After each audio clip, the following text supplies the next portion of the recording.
Yes, good day. It's my joy and pleasure to be with you again today. And today, in Law and Order with Ambrose, we are looking at the Lekki Tollgate Panel Report. Finally, after 1 year, that report is out. The panel that was set up by the Lagos State government to look into the allegations of a massacre at the Lekki Tollgate on the 20th of October. Now, that panel sat for roughly about a year and finally came up with a report, which report has been submitted to the state government.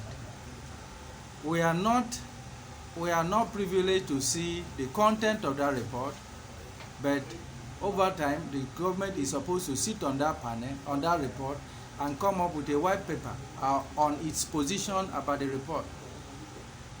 But while we are waiting for that report, for that white paper, we have been inundated with bits and pieces of some of the findings of the panel in the social media, and the government has reacted harshly.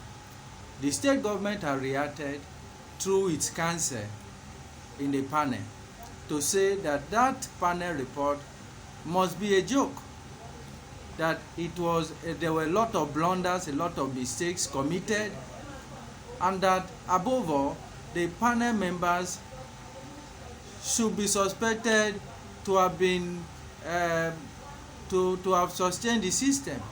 And that to me is a heavy allegation when you say that you raise allegations of bribery against panel members. The federal government on its own has also reacted to say that, look, the report, even though they are still waiting for the white paper, must be a taste by moonlight. So this reaction to me is meant to diminish the good faith, the integrity of the report, the integrity of the panel which the government itself set up, and this is wrong. The government ought to know by its own rules that if you do not agree with the report of a panel, what you ought to do is to go by way of judicial review, pointing out the errors, to say, look, this panel overshot its rules or its mandate, and therefore its report should not be countenanced, or that the panel members had abused their office. So that will be in the formal court. So the government is not doing that yet. The government has not even come up with a white paper, and all that we see is a condemnable reaction, both from the state government through its counsel and the federal government. This is not how it ought to be. But in doing this, in reacting in this,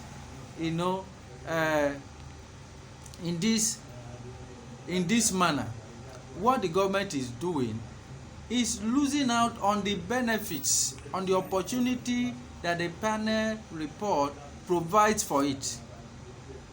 No doubt there has been a great loss of good faith, or there is a great gulf between the people and the government.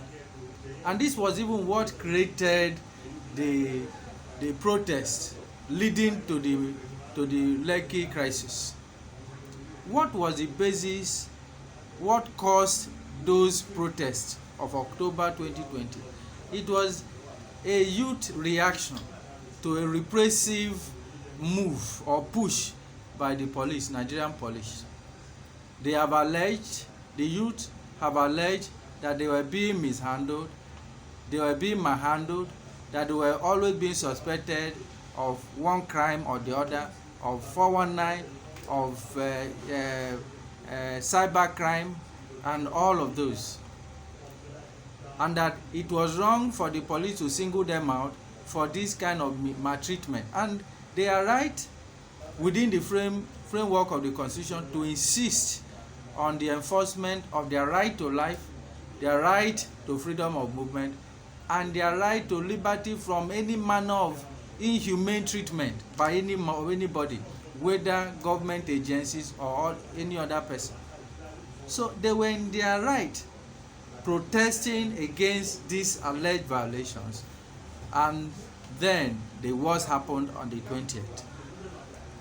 And then in the midst of the confusion of what actually happened on the 20th day of October 2020, whether there was actually a massacre, whether there was actually any kind of shooting, and why was the military even there in the first place, the Lagos State, because that crisis, that event of 20th October snowballed into a massive reaction, into a massive protest that saw to a lot of places being burned down.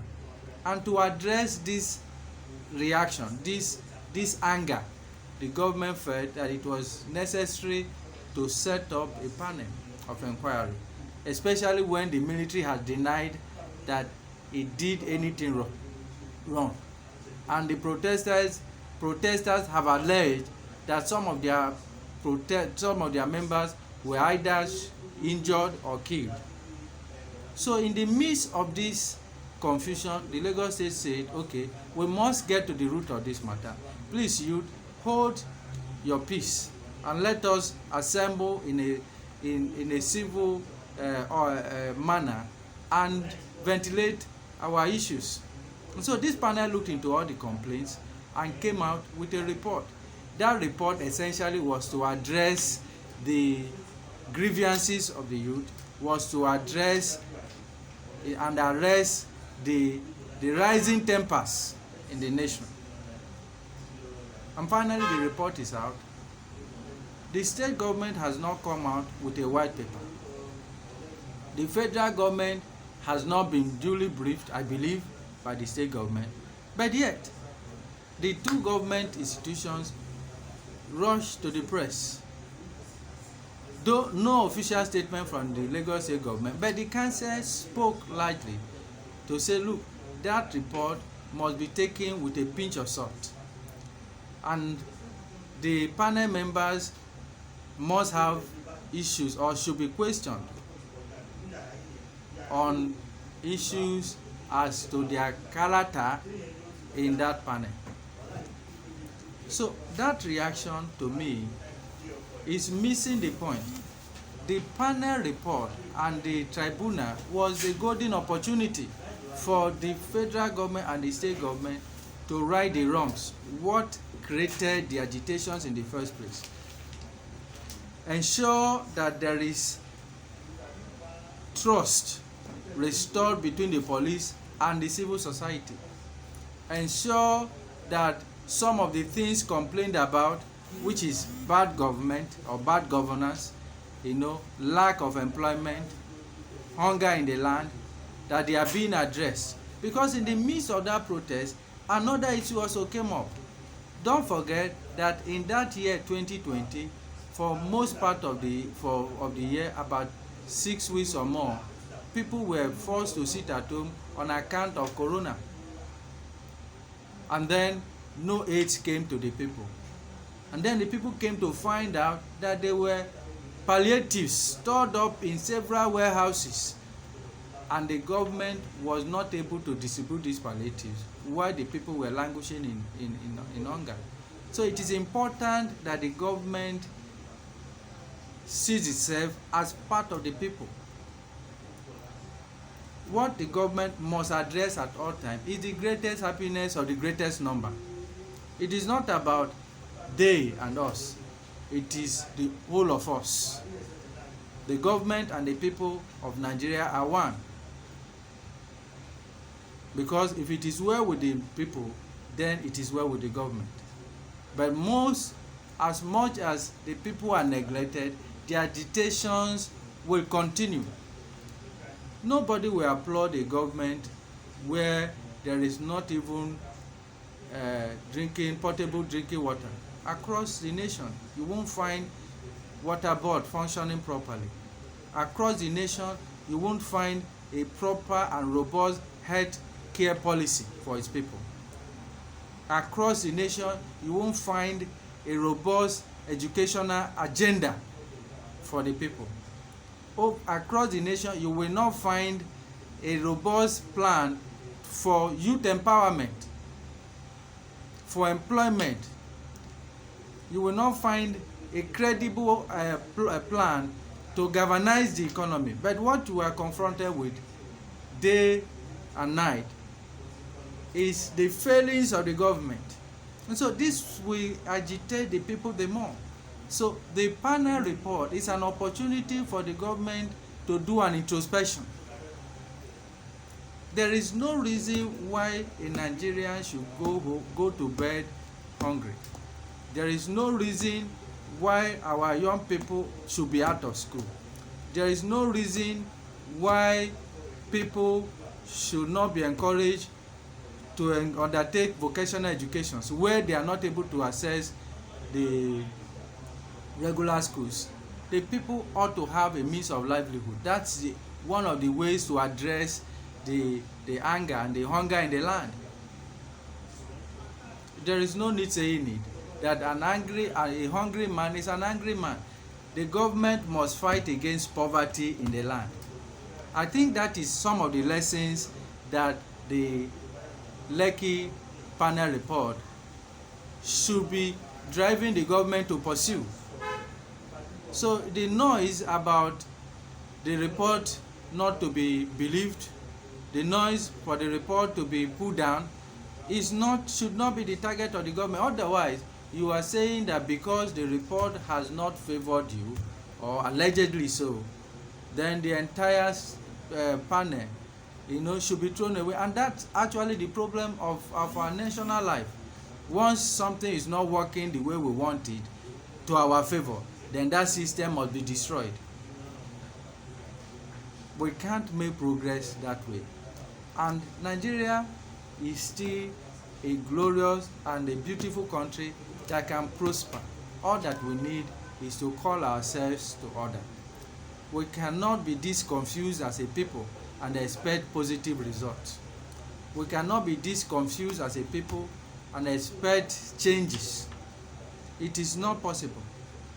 What is the agricultural program of the federal government and the state government? How much of that are we pursuing, given the large mass of land that we have across Nigeria?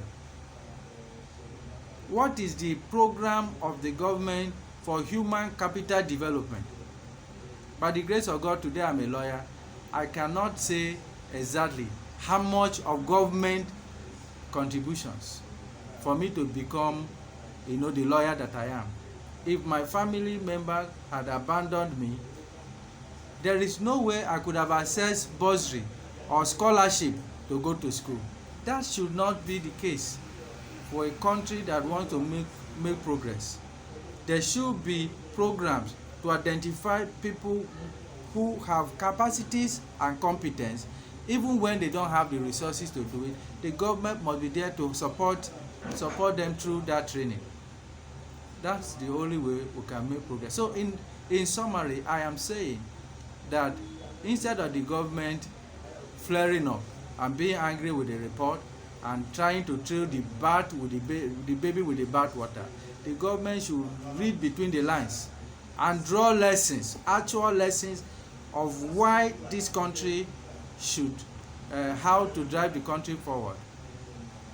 It is a burden on all of us that this country must not fail. It shouldn't fail, and the only way it can't fail is to set up proper agenda and plans as to how to drive Nigeria forward and bring it out of biting poverty. Thank you for having me, and see you next time.